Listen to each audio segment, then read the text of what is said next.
Hello there everybody, Dash here again with yet another devlog video for Disharmony, my turn-based rhythm game RPG. In the previous video, I mentioned that I had started working on the game full-time. Now that isn't entirely accurate. What I meant by that is that I was working on the game on its own and not alongside my schoolwork. So I thought it would be a fun challenge to actually work on it full-time. The typical 9 to 5, 8 hours a day, 5 days a week. Aside from lunch breaks and such, I would focus all of my time to game development, as well as any possible way that I can improve my game development skills. Coincidentally enough, the week I was planning to do this, the channel DevDuck released a video in which he did the exact same thing. That's, again, entirely coincidental. Here are some messages of me semi-freaking out about this on Discord. Although it's not exactly a unique, original idea, blah blah blah, so I still went ahead and did it. It was fun, and it helped my productivity. Speaking of DevDuck, go check out his channel. He's working on a game called Dolphin. It's very original, very cool, very fun to follow, very relaxing, good to have on in the background while you're working on stuff. I can highly recommend it. But now, onto the video.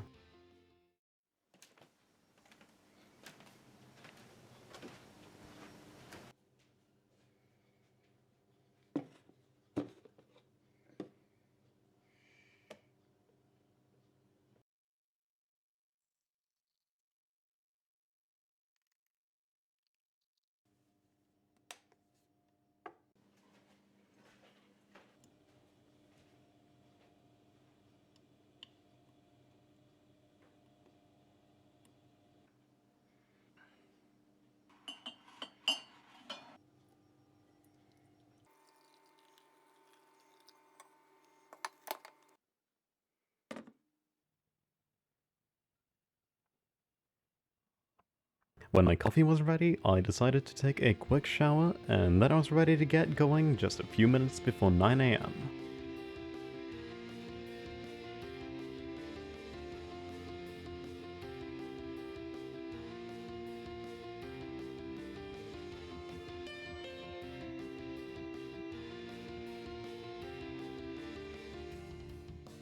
I started off by writing a list of things to do, which became very helpful throughout the week. I kept adding stuff to it as I went on. In fact, when I work on the game now, I still actually have the list open and I keep adding stuff to it as I go. When I was done with the list, I checked out the previous video's analytics as the video was doing very well. To get in the game dev mood, I signed up for a trial of Skillshare and checked out some game dev courses. But not sponsored, obviously.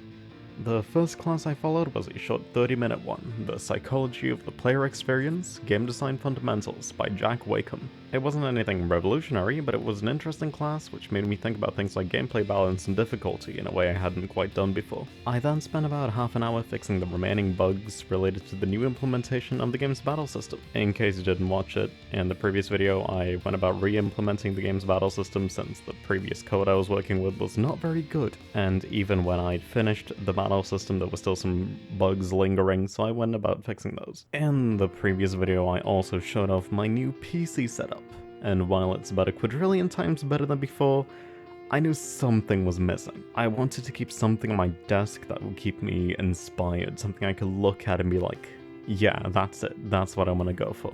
Something that would remind me of why I started this in the first place, something that would keep me determined and help me keep going through tough times. I went about my room trying to look for something video game related that would help, and nothing quite seemed to click at first. Then I looked over to my left and spotted just the right thing. This is a boxed copy of the game Mother 2 for the Super Famicom, also known as Earthbound in the West. I also went ahead and snatched my little flash cart of Mother 3 and put it next to the Mother 2 box. Now you might wonder why I specifically chose these. Is it because they're the biggest inspiration for the game? No, actually, it has mostly to do with the development of these games. Throughout the development of Mother 2, it wasn't doing super well, and they basically had to rewrite the entire game's code to make it work. This was thanks to the brilliant mind that belonged to Satoru Iwata. The game went through several stages of development hell, but it turned out excellent in the end. Mother 3 surprisingly went through an even worse development handheld than the previous one, as it went from console generation to console generation, iteration from iteration, from 2D to 3D back to 2D. It was a bit of a mess. In fact, the development of the game took about 10 years. It's absolutely ridiculous. Yet even through all that, the games persisted, and both ended up as cult classics years later. I think that's the perfect thing to keep me going when I'm feeling a little bit down about my own game. I also installed new spotlights. With that little addition to my setup out of the way, I decided to do something else with the game. Well over a year after the game's Kickstarter, the game still had a bunch of leftovers from the demo, and so I decided to get rid of those. After that, I decided to brush up on some music theory. I watched some videos from the excellent channel 8-Bit Music Theory for some musical analysis. Basically, it takes a look at certain songs and video game soundtracks and analyzes how they make use of key changes, or what their chord progressions might imply, or how you can write many songs with a single leitmotif, and, you know, good stuff. I also decided to look at Andrew Huang's Learn Music Theory in half an hour, but it wasn't anything I really needed. It was mostly stuff I was already familiar with, although I can easily recommend it for anyone getting into music. Ironically enough, even though I spent quite a long time looking at these videos, I didn't actually end up writing any music until Friday. As it was about time to get lunch, I decided to go to the local pizza place, which is about 1 kilometer away.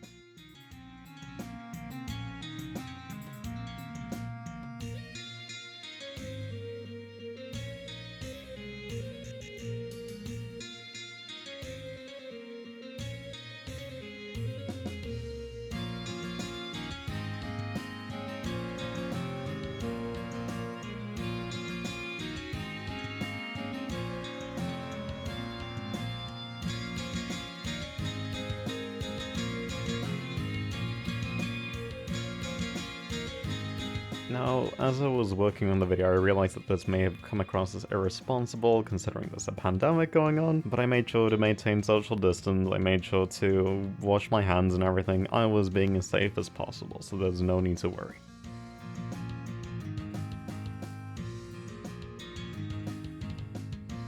Once I got back, I noticed Mr. Jonas had uploaded a new video, yet another channel that you should be watching. He makes excellent devlog videos. He's currently working on a game called Will You Snail, and the development is quite fascinating. So I decided to check out his new video before I kept working on the game. As I was going through the Kickstarter demo leftovers, I realized the quote-unquote Stairway from Heaven cutscene was pretty long and doesn't have much substance after the credits, so I decided to add a skip cutscene button after the credits were done.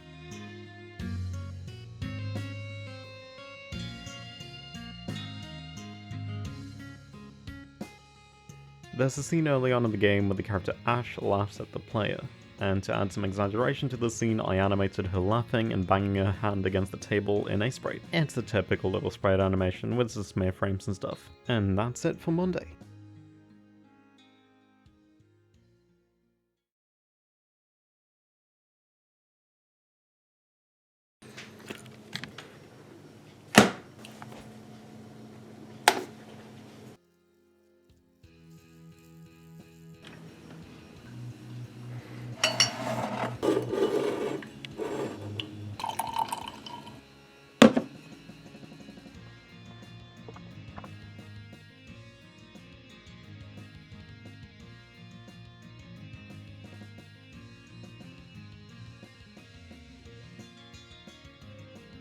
Tuesday sadly wasn't quite as eventful as Monday, but that's not to say I didn't get anything done. I spent most of the day animating the second boss sprite, which I actually won't be showing for spoiler reasons. So that kinda sucks. Day 2, about an hour into work. Oh boy, unlike yesterday, I'm actually incredibly tired now, even with more coffee than I had yesterday. I can't actually show what I've been working on, because it's the second boss sprite, and I don't feel like showing that before the game comes out, but yeah, it's going pretty well. I'm almost done with the base sprite, if you will. There's some other stuff I need to do as well, but yeah, it's going pretty well. If I can stay awake, that'd be fantastic. Oh boy. I only expected it to take a few hours, but it ended up taking almost the entire day. I made some pancakes for lunch. That was fun.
Okay, listen, the first pancake is always bad. Don't worry about it, it'll get better.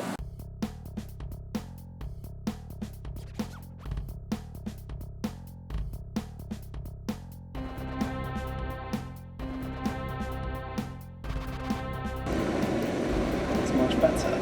Let's go.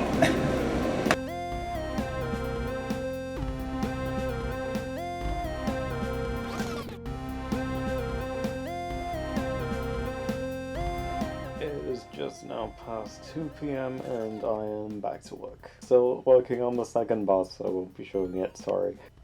I'm now done with the base animation for the second boss, including some special effects, I guess.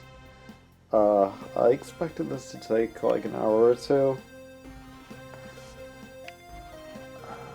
Yeah, not exactly. Not exactly.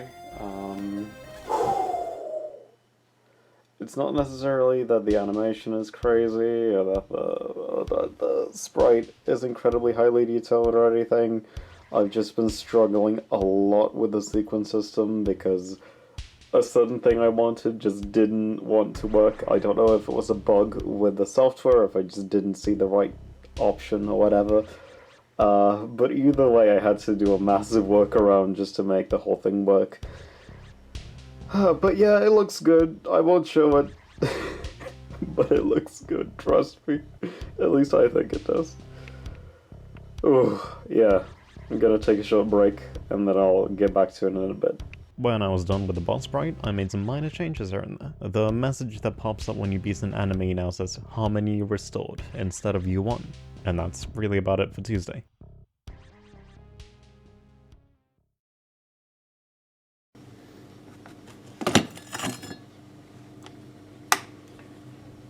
Alright, so my coffee for day 3 is brewing, and I thought since I'm about halfway through the week, now would be a good time to talk about how I feel about the experience of because there's a lot of pros and cons to doing this.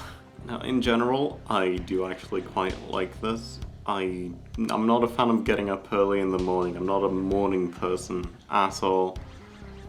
But the feeling of knowing what I'll be doing every day, the feeling of accomplishment by the end of the day, and just the sort of, you know, the drive, the motivation to get up and do something, it's quite fun, it's quite cool, I like it, I'm a fan. What I'm less of a fan of is, like I said, going up early in the morning. I might be able to see that my eyes are a bit red, a bit bloodshot.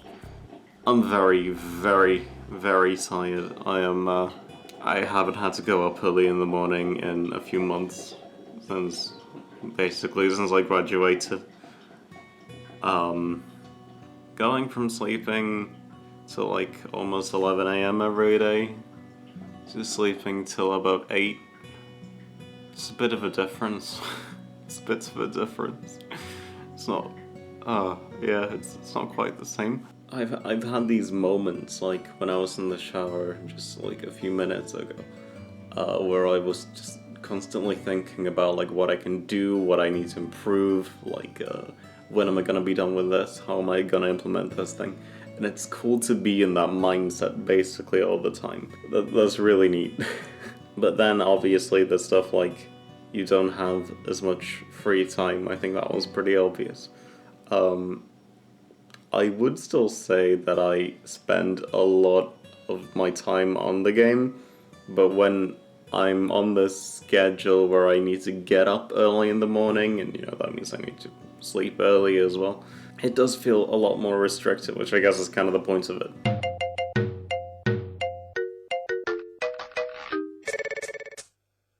Getting up in the morning to make coffee is a fantastic experience. Usually when I need caffeine, I'll go out and buy like an energy drink, you know, like a Monster Energy or a Red Bull or something.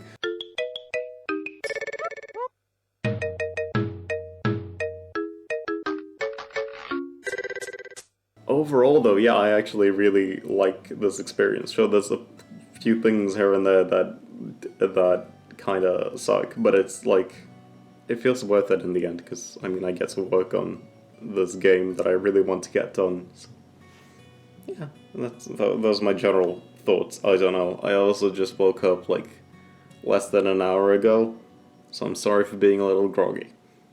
Time to start my computer, because I'm actually a little bit behind schedule, so see you there.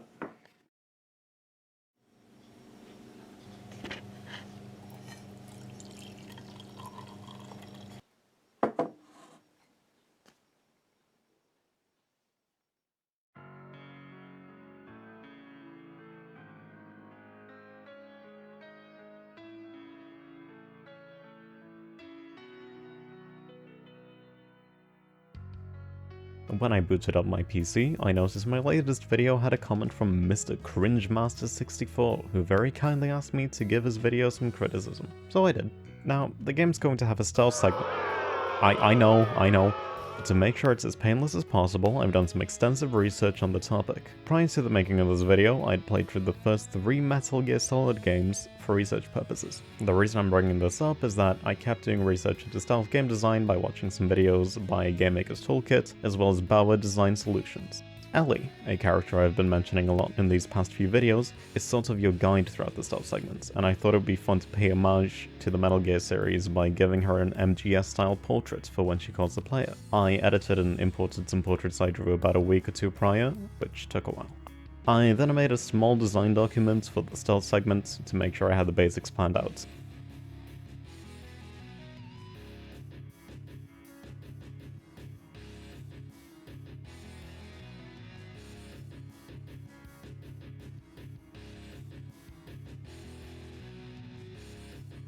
I had some unrelated business to take care of, and I didn't bring my camera, so I don't have too much to show. I went to the bank, and I had lunch at Subway. If you saw the last video, you may have caught on to the fact that I have a semi-guilty pleasure for virtual YouTubers. And it just so happens that this day was a long-awaited return of the HoloLive member Sakura Miko, after her long hospitalization. I watched her stream while emptying the dishwasher, and while I worked on the game. Next up were some sound effects for the aforementioned stealth segment. Basic stuff. I also made some UI for when Ellie calls you. I had to make a new dialogue/call system for this to work properly. No sound effects yet though. I'm getting a bit ahead of myself here as this happened on Thursday night, but I really struggled with the implementation of the sound effects as well as the sequence transitions. So major shoutouts to my friend David for once again listening to me whine for about an hour as we try to figure out why it wasn't working the way I wanted it to.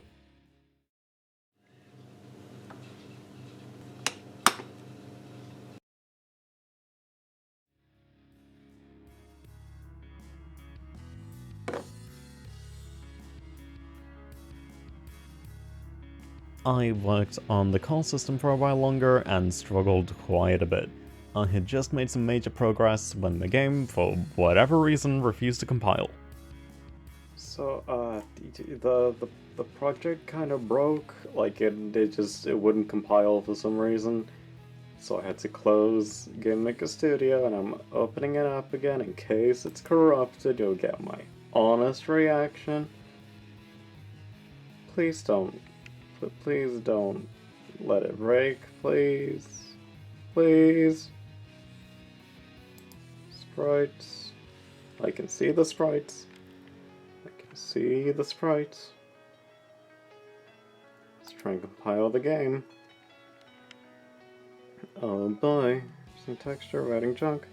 Okay, it worked. Good, thank God. I was gonna say, worst case scenario, I've lost everything I worked on today. But it seems to have just been like a memory issue or something, I'm not sure. I looked in the like compile window thing, and it basically just said like failed to write texture to, and then every single sprite in the game. But yeah, it seems to work fine. Crisis averted. Let's yeah. Oh boy. Programming, not for the faint of heart. I decided it was probably best to go get something to eat.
Taking a break from the call system, I started doing some research on pathfinding instead. A very helpful video was HeartBeast's video on pathfinding in GameMaker 1.x from a few years ago. Here are a few highlights from the call with David I mentioned. I'm slowly dying. Why is that? Because of my dumb code. Nah, it should be fine. It's very much not. This is the test object that triggers the like call, the Metal Gear style call. And it works fine for the beginning of it, right? It plays sound effects too, but you can't hear that because yeah, it's just screen sharing. But yeah, it's working fine. You can switch between the dialogue options, and that's fine as well. But then, when I try to exit, it does this bullshit. So it fades out, and then it immediately fades in again. And it doesn't fucking do anything, except all the code works, except for destroying this, like, graphic. So, I can move around now. Oh! Yeah. That is cool. Yeah, so I can just walk over. And I also... Basically, the way this works is this sets the font to something else. And it sets it to draw it from the center, so that the text is always centered without me having to fuck with it. So if I try to talk to someone else, that happens. And yeah, every time I press the Z key, it goes black. Use it to your advantage and make it a transition to a new room. And it's gonna break a fourth wall. Yeah, I mean that's basically what this is, because I'm faking it, and then fades out, fades in again, and suddenly I can. And it's so annoying. And I've tried every possible, imaginable combination of things. So yeah, I'm just gonna have to. So it's like the apple. It is just like the apple, yes. Then the dialogue is, so the text is same to my dialogue, and the page of my dialogue, and my dialogue is set in the create event, and here is that, and here's the page, here's the second page. Whoa, crazy, holy fuck.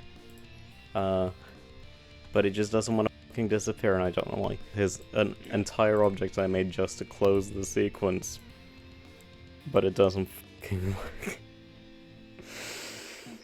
Oh, and it's so annoying. I don't know why. Layer sequence get sequence. Cool. No? Fuck. Sequence get objects. Layer sequence get header, head pass, instance. Get instance. That could work. No, because I'm looking for the thing I'm trying to get. Get Y, get X, get speed scale, get layer sequence, get sequence is the dumbest fucking command I've ever heard of. Length. Instance. I know you don't know how GameMaker works and stuff, but the thing in parentheses is what it's looking for. So sequence get, and then you enter the sequence ID. But I'm trying to find the sequence ID, so I can't do that. It's like, oh, I lost my daughter at the park. Can you help me find her? Oh yeah, sure. If you tell me where your daughter is, like it doesn't function. Wait. I've got the what did I call the fucking clicker game? Tap that ass. Just tap. That, oh, the ass. Yeah. Click a thing, there it is. Click a thing, new test. I was gonna see, completely unrelated, I was gonna see if my parents recognized Snake Eater as like a James Bond reference. And so I played them the song earlier. And they, like, at the same time were like, is this a Bond song? I mean, it's totally designed like that. Yeah. Definitely. I mean, all of Metal Gear is very Bond inspired. But then we also need to... Oh, Jesus Christ. Okay, yeah, this is gonna take a while. And we're gonna put that over there. Oh boy, yeah, we really need... Oh, Christ. Don't fuck up. Don't fuck up. I have an idea. Okay, listen. This is insane. Let's make another variable similar to this one. Let's call it Sacolids, because sequence element ID. But except we'll make it a var is equal to that, and then we replace that with that. Now it's definitely gonna work. Local variables are magic. They are straight up witchcraft. Because you can make a variable, like just a standard variable, and it won't work with it. But then you just store that variable in a local variable and suddenly it fucking works. Because, yeah, magic. So please, please, please work. I'm begging you so nicely. Fuck. It looks like there aren't many great great matches we search.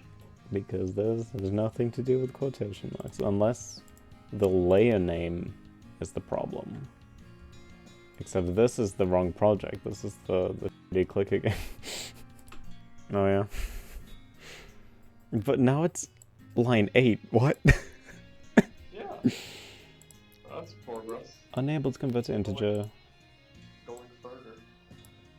But it's still like the same thing though.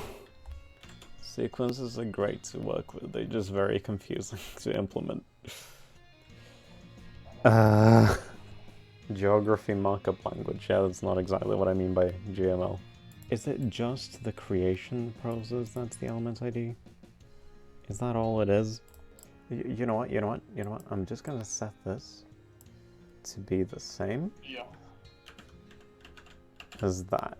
Because I think this might give us the actual ID. Probably doesn't, but let's pretend it does. Let's pretend it does. Not a chance in hell that this will work. But as far as I'm concerned, I'm pretty sure this isn't hell. This is like at most purgatory. Right? Okay.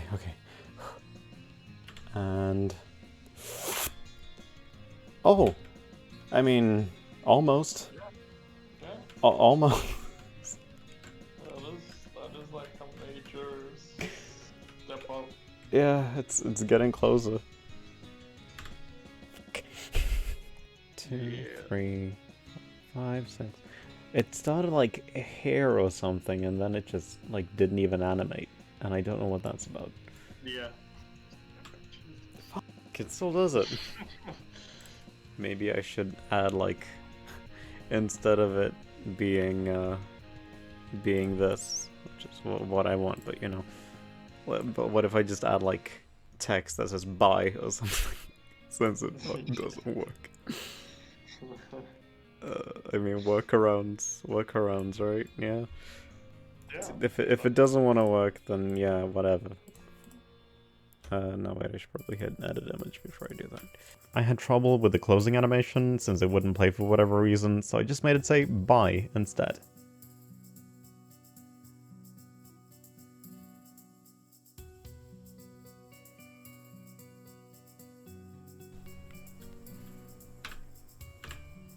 A, okay. That'll do. Just like the age-old saying, it's not a bug, it's a feature.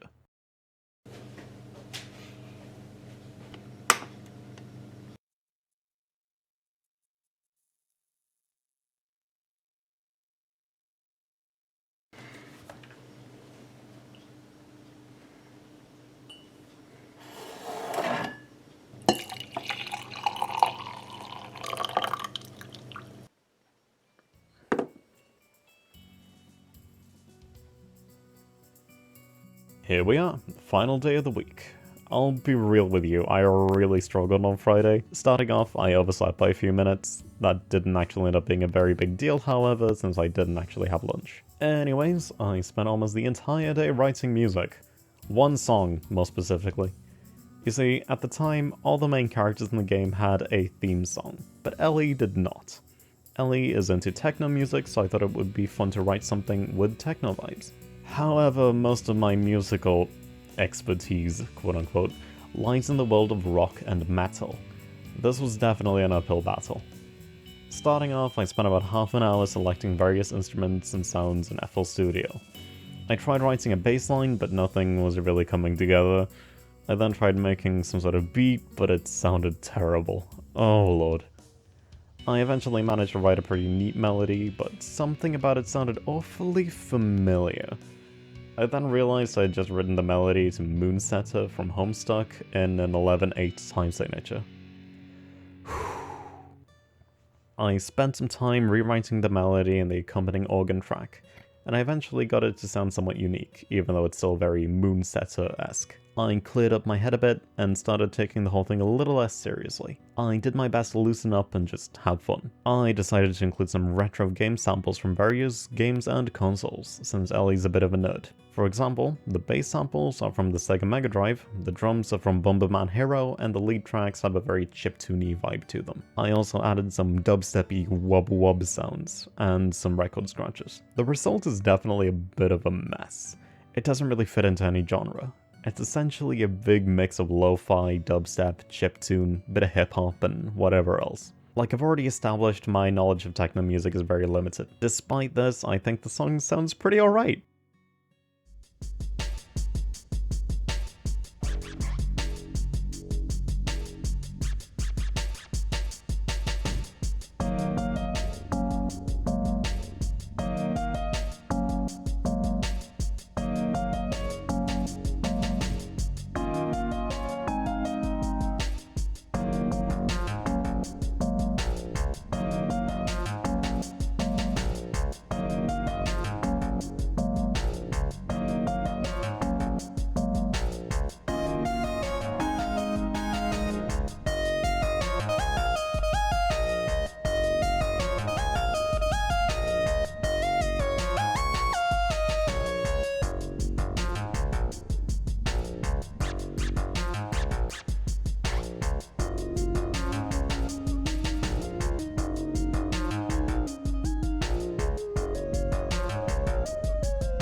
To round the day off, I spent the last half hour or so finishing up GameMaker Toolkit's series on stealth game design.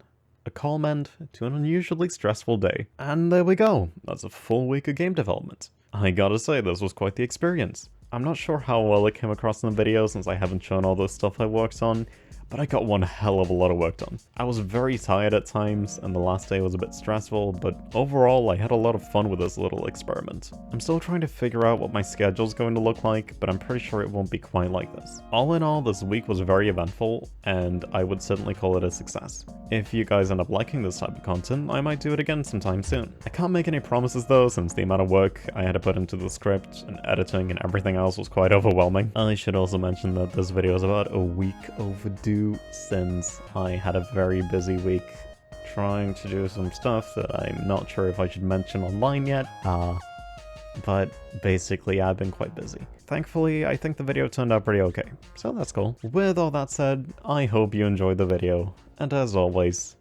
have a good day.